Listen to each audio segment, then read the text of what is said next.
आज अमजद खान को भले ही ये दुनिया उनके द्वारा फिल्म शोले में निभाए गए डाकू गब्बर सिंह के रोल के लिए बस याद करती हो। नो डाउट उन दोनों गब्बर सिंह का खौफ लोगों के बीच में कुछ इस कदर था कि कई बच्चे तो उनका नाम सुनकर अपनी पैंट गीली कर देते थे। लेकिन अगर गब्बर सिंह के रोल को थोड़ी देर के लिए साइड कर दिया जाए तो इस बात में भी कोई दो राह नहीं है कि अमजद खान जैसा एक्टर ना तो बॉलीवुड में कभी हुआ है और ना ही कभी आगे हो पाएगा। असल जिंदगी में अमजद खान यारों के यार और दोस्तों के दोस्त रहे हैं, जिन्हें आज भी बॉलीवुड के कई लोग उनकी दोस्ती के लिए याद करते हैं। वो दोस्ती को इतना ज्यादा मानते थे कि अगर उन्होंने दिल से किसी को अपना दोस्त मान लिया तो फिर उसके लिए वो अपनी जान तक निछावर कर सकते थे।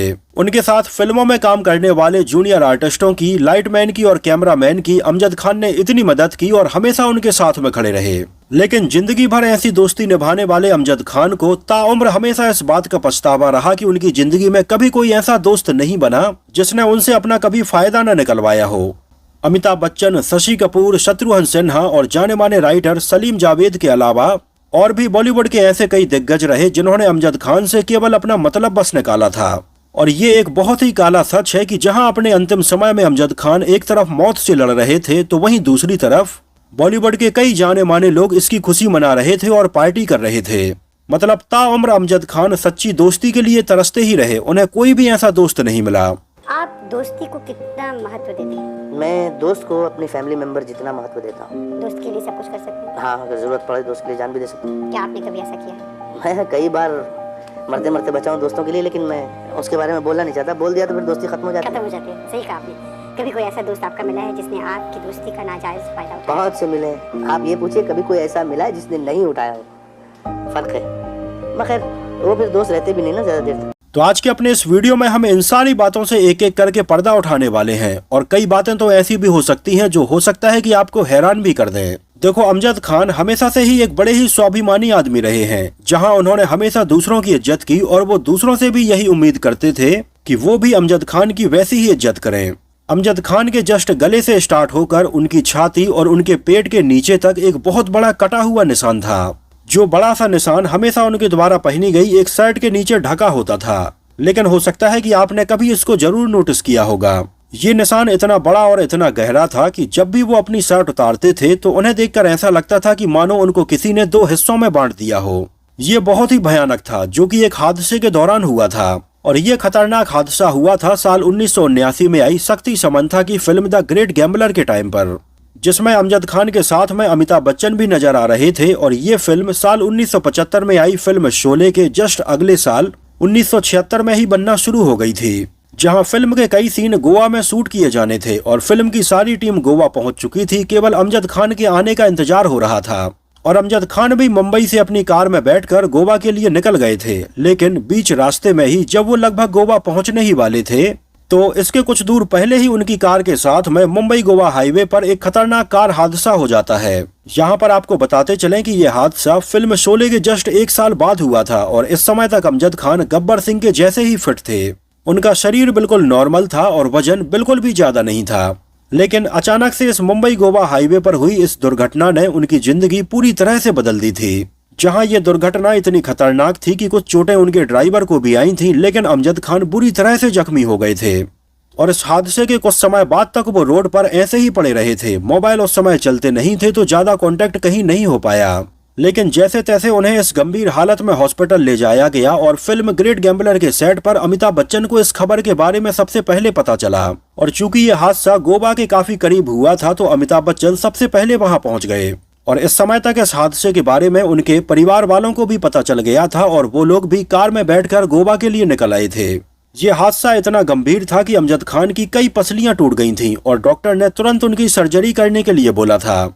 लेकिन उस समय तक अमजद खान के परिवार का कोई भी सदस्य यहाँ हॉस्पिटल पहुंच नहीं पाया था, लेकिन इसके पहले ही उनकी सर्जरी होनी थी। और चूंकि यहाँ पर अमिताभ बच्चन हॉस्पिटल पहुंच गए थे और अमजद खान के साथ में उनकी काफी अच्छी दोस्ती थी, तो अमजद खान के परिवार वाले भले ही यहाँ पर पहुंच नहीं पाए थे और इसके पहले ही अमिताभ बच्चन ने हॉस्पिटल में सारा पेपर वर्क कर लिया था और यहाँ पर उनकी सर्जरी होने लगी थी। और एक समय तो उन्हें खून की भी काफी जरूरत पड़ी तो अमिताभ बच्चन ने खुद उन्हें अपना खून दिया था। खैर, सर्जरी सफल रही और अमजद खान कई महीनों के लिए बेड रेस्ट पर रहे, लेकिन आगे चलकर वो पूरी तरह से ठीक हो गए थे। और इसी समय से अमिताभ बच्चन उनके और भी ज्यादा करीबी दोस्त बन गए थे। खैर इसके बाद में अमजद खान की कई महीनों तक हाई डोज वाली दवाइयां चलती रहीं और इन दवाइयों की वजह से धीरे धीरे उनका वजन बढ़ना शुरू हो गया। इसके अलावा दूसरी तरफ टूटी हुई पसलियों और कई और चोटों की वजह से अमजद खान अब एक्सरसाइज नहीं कर पाते थे। नहीं तो अपने करियर के स्टार्टिंग के टाइम पर यहाँ तक कि फिल्म शोले के टाइम तक भी अमजद खान बहुत ही फिट रहे और वो पर डे लगभग 3 से 4 घंटे एक्सरसाइज और जिम किया करते थे। लेकिन इस कार हादसे के बाद डॉक्टर ने उन्हें एक्सरसाइज करने से पूरी तरह से मना कर दिया और दूसरी तरफ दवाइयों की वजह से उनका वजन बहुत ज्यादा बढ़ने लगा। दवाइयों की वजह से वो अपने खाने के ऊपर भी उतना ध्यान नहीं दे पाते थे और नतीजा ये हुआ कि उनका वजन बहुत ज्यादा बढ़ने लगा। खैर इसके बावजूद भी अमजद खान लगातार कई फिल्मों में काम करते ही रहे और इस समय तक लगभग सारी चीजें ठीक चल रही थीं। लेकिन उनके साथ हुई इस कार दुर्घटना के लगभग 8 साल बाद उनके साथ में एक और दुर्घटना हो गई, जब उनके चेहरे के लेफ्ट साइड का हिस्सा पूरी तरह से पैरालाइज होने लगा था।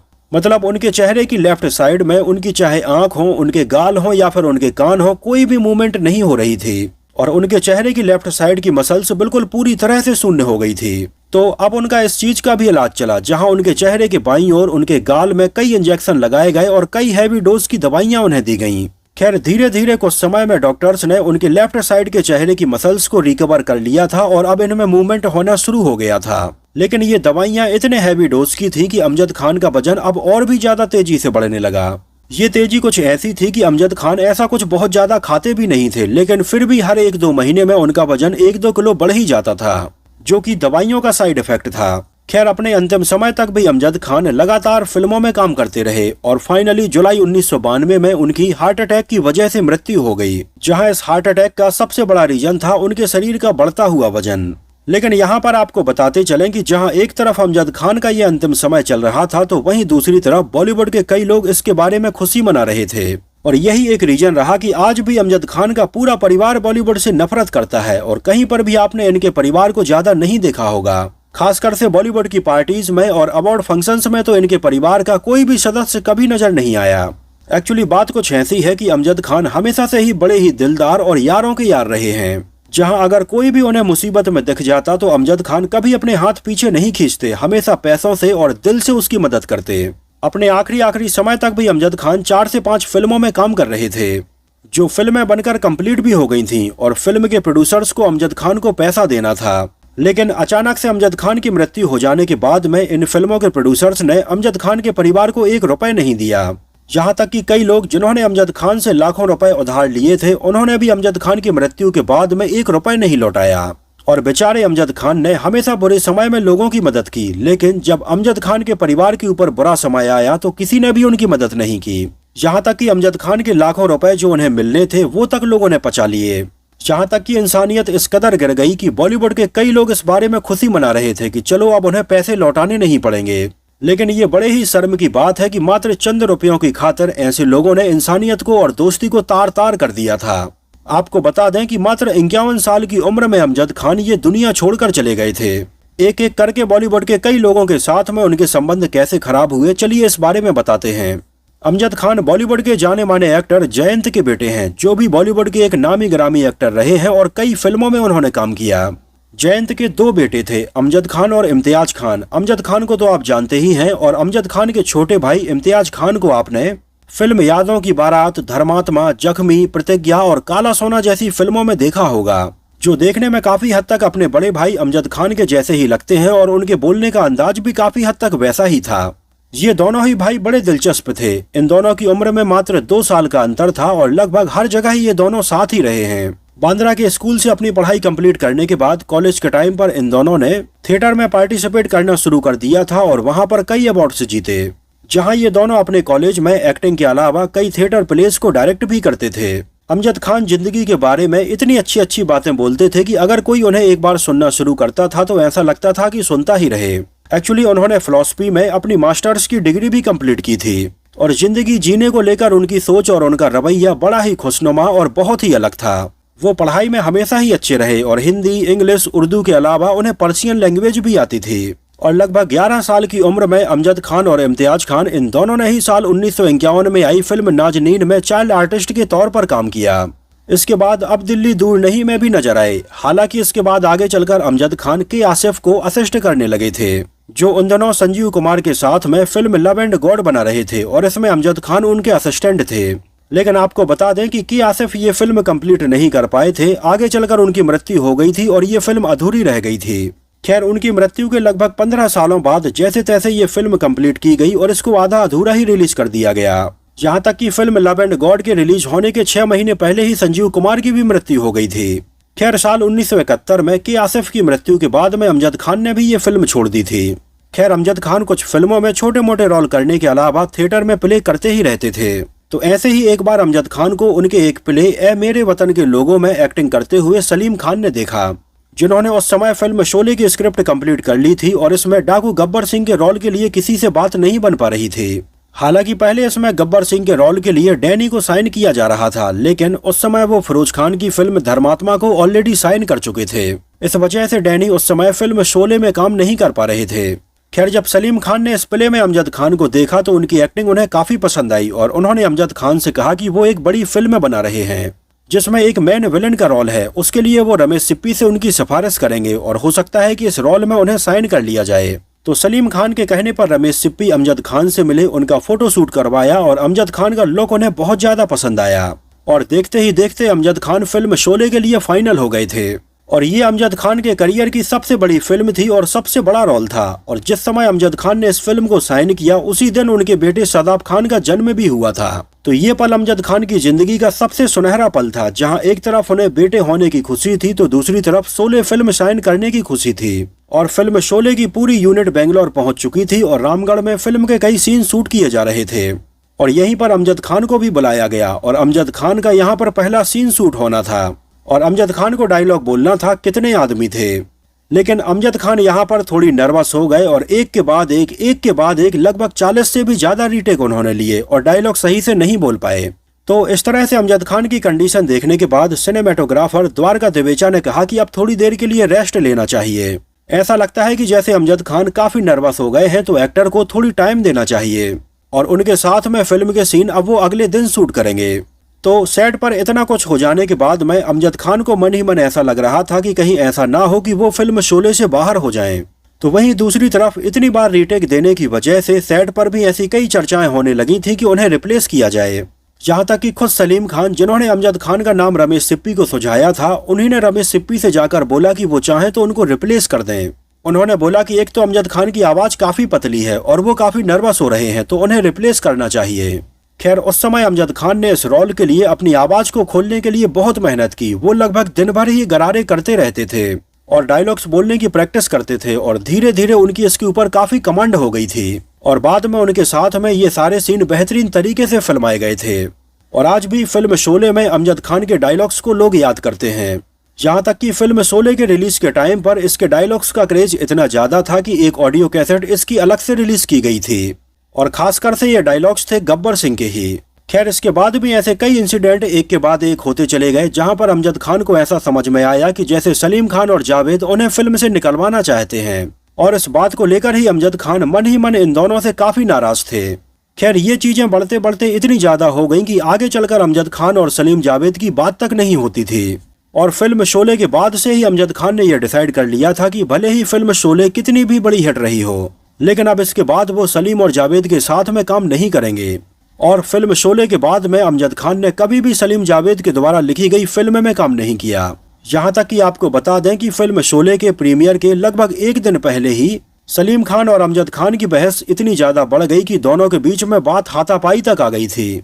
इस बारे में कई करीबियों ने बताया कि उस दिन सलीम खान ने काफी ड्रिंक की हुई थी और अमजद खान कभी ड्रिंक नहीं करते थे और ऐसे ही बात बात में सलीम खान ने अमजद खान के लिए कुछ ऐसी बात बोल दी जो उन्हें बहुत ज्यादा बुरी लगी और बात हाथापाई तक आ गई। खैर, मामले को आगे बढ़ता हुआ देखकर पास में खड़े लोगों ने इन दोनों को अलग किया। हालांकि दूसरे दिन सलीम खान को जब अपनी गलती का एहसास हुआ तो उन्होंने अमजद खान से माफी भी मांगी थी और अमजद खान ने शायद उनको माफ भी कर दिया था, लेकिन इसके बाद इन दोनों ने कभी साथ में काम नहीं किया। अमजद खान की एक बड़ी ही खास बात ये थी कि वो कभी शराब नहीं पीते थे, हालांकि सिगरेट काफी पीते थे, लेकिन उन्हें चाय पीने का बहुत ज्यादा शौक था और वो इतनी ज्यादा चाय पीते थे कि एक दिन में लगभग 30 से 40 चाय तक पी जाते थे। तो जहां अमजद खान के साथ में फिल्मों में काम करने वाले ज्यादातर लोगों की हर शाम शराब की महफिल सजा करती थी, लेकिन अमजद खान कभी शराब नहीं पीते थे। लेकिन वो उनके साथ में बैठते जरूर थे, लेकिन उनके हाथ में चाय का प्याला होता था। वो इतनी ज्यादा चाय पीते थे कि कैंटीन वाले कई बार तो चाय बना बना कर हैरान हो जाते थे और बाद में उन्हें कई बार ये बोलना पड़ता था कि साहब दूध खत्म हो गया है, अब चाय नहीं बन पाएगी।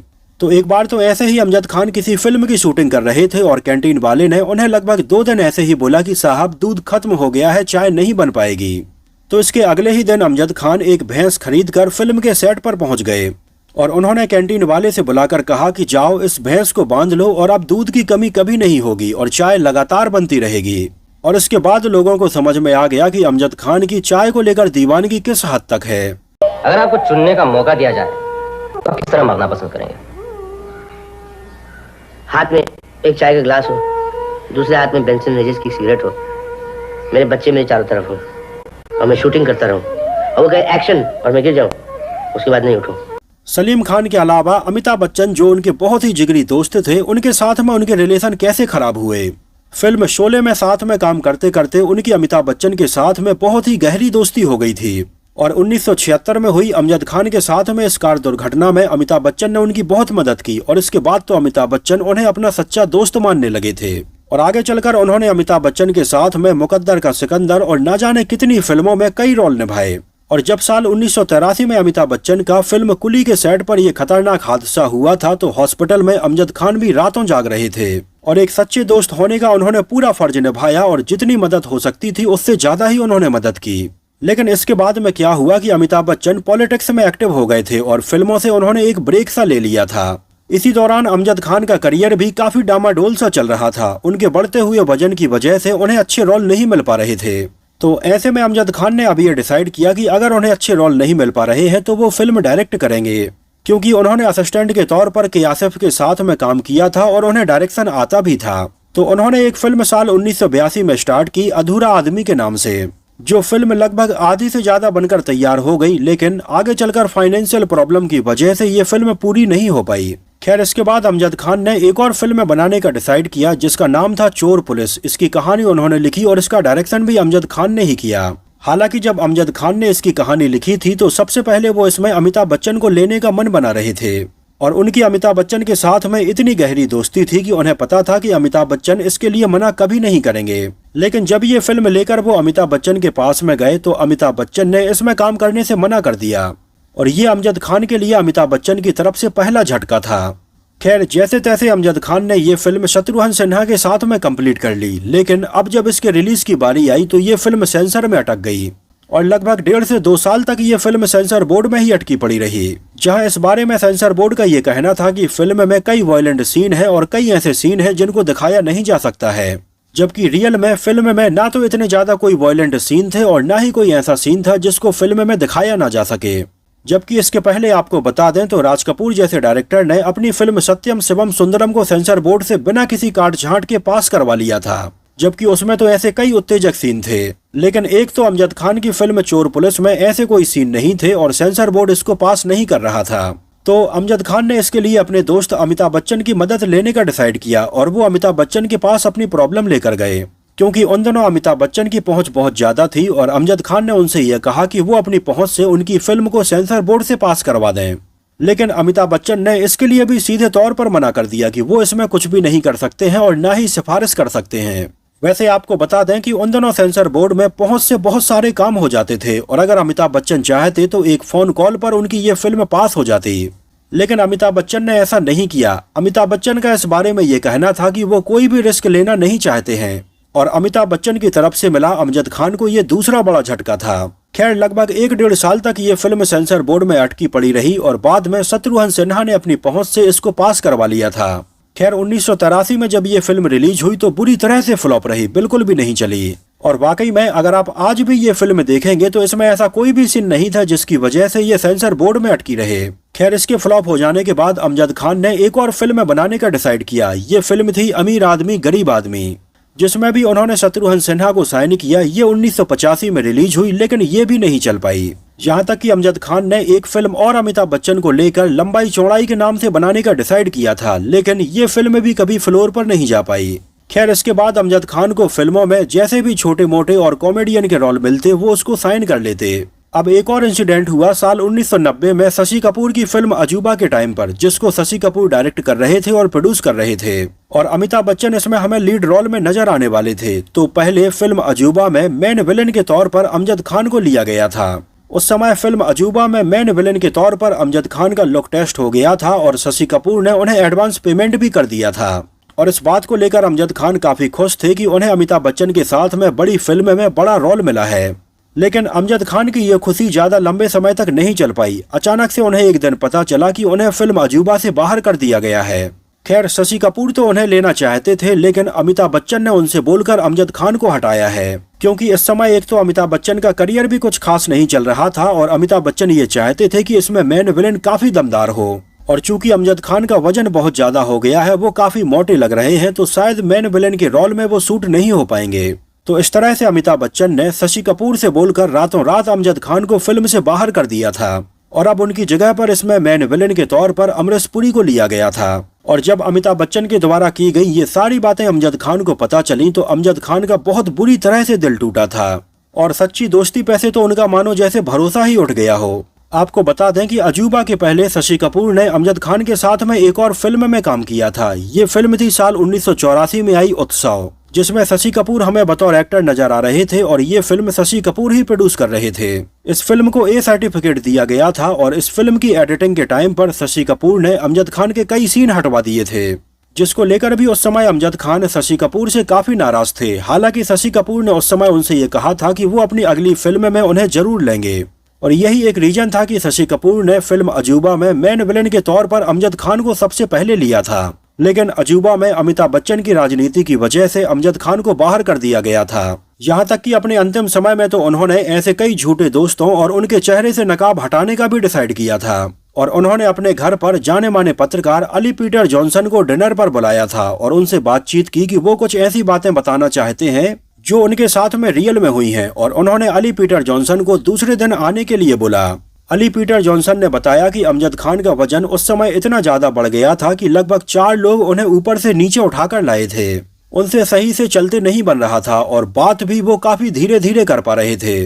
खैर, इसके दूसरे ही दिन जब अली पीटर जॉनसन को उनका इंटरव्यू लेने के लिए जाना था, लेकिन उसी दिन उनकी हार्ट अटैक की वजह से मृत्यु हो गई और जिन लोगों के चेहरे से वो नकाब हटाना चाहते थे, झूठी दोस्ती का पर्दाफाश करना चाहते थे, वो नहीं हो पाया। लेकिन अगर उस दिन अमजद खान ये इंटरव्यू कर लेते तो आज पता नहीं कितने सारे लोगों के चेहरे से नकाब हट जाता। अपने करियर के शुरुआती दौर में अमजद खान ने काफी आर्थिक तंगी भी देखी है। इसी वजह से वो गरीबों का दर्द भली भांति भी समझते थे। आपको बता दें कि जब उनके बेटे शादाब खान का अस्पताल में जन्म हुआ तब अमजद खान दूसरी तरफ फिल्म शोले को साइन करने के लिए गए हुए थे। तो उस समय हॉस्पिटल बिल के लगभग 400 रुपए बकाया थे और अमजद खान के परिवार वाले ये पैसे नहीं दे पा रहे थे। तो अमजद खान के दोस्त चेतन आनंद ने आकर 400 रुपए का बिल भरा था और ये पूरे पैसे चुकाए थे।